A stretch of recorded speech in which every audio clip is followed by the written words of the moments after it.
What would you tell a 20-year-old filmmaker on the realities of making a living as a filmmaker? It's funny because I just started a podcast with the same idea, which is the phrase, "Here's my advice, not that you'll take it." Listen to the people giving you advice first off, because you think that they're coming from what they're going to tell you, if it's honest advice, is harsh. It's not going to be easy.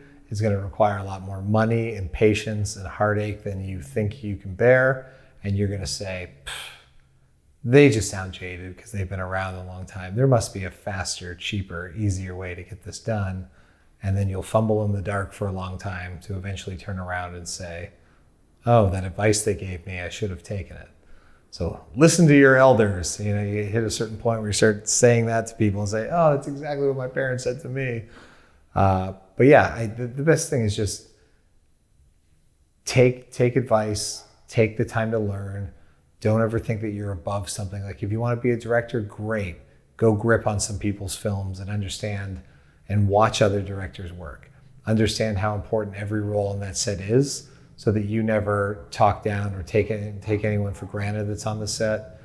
And just keep making stuff. Like even if you're not proud of the short you made, put it up online anyways. It's part of learning to take criticism. It's part of learning to fail.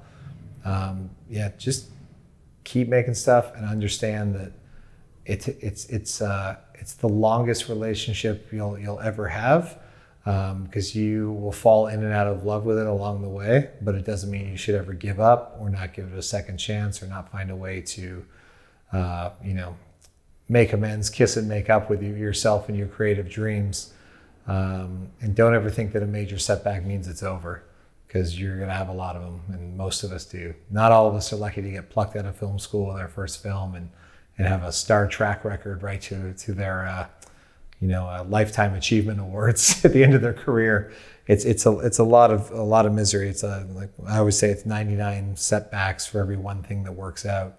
So when that 100th thing works out, it has to fill you with so much excitement and joy and courage and wanting to go and make the next thing, that it will shield you from the next 99 disappointments.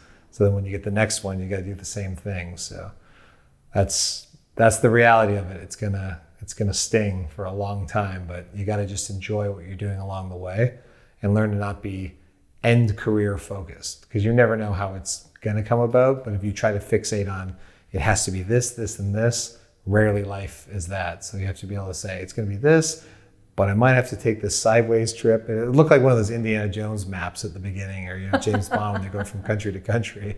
They want to go from here to here, but sometimes that means Solid's got to take them all over here to get back to that arc.